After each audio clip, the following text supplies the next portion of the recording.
And former President Barack Obama has slammed President Donald Trump's decision to pull the U.S. out of the Iran nuclear deal. In a statement released shortly after Trump's announcement, Obama said, and I quote, "I believe that the decision to put the JCPOA at risk without any Iranian violation of the deal is a serious mistake.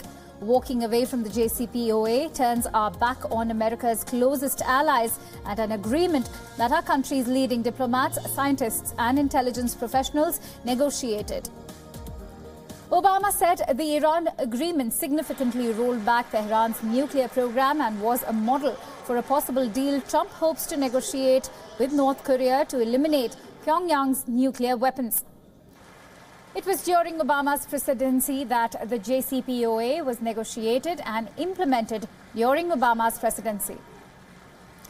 The 2015 pact lifted sanctions on Iran that crippled its economy and cut its oil exports roughly in half. In exchange for sanctions relief, Iran accepted limits on its nuclear program and allowed international inspectors into its facilities. Meanwhile, former Secretary of State Hillary Clinton has said that Trump's decision will make Iran more dangerous. Hillary Clinton tweeted, and I quote, "Pulling out of the Iran nuclear deal is a big mistake. It makes America less safe and less trusted. Iran is now more dangerous. What's plan B? Anyone who thinks bombing is the answer is woefully misinformed." And earlier we spoke to our correspondent from Washington, D.C., Harry Horton, on Trump's decision to pull out of the Iran nuclear deal. Let's listen in to what he had to say.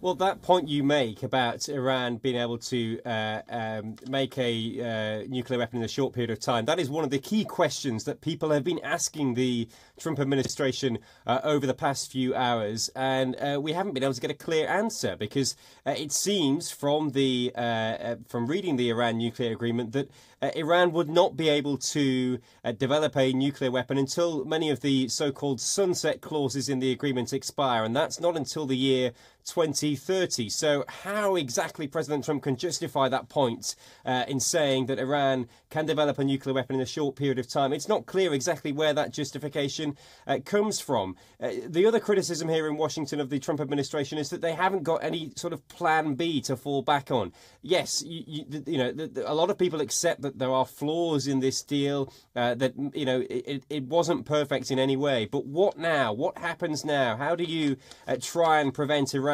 from developing a nuclear weapon now? The Trump administration have said that they're going to work with their European allies to continue to put pressure on Iran, but absent of this agreement, it seems as though that task has become a lot more difficult.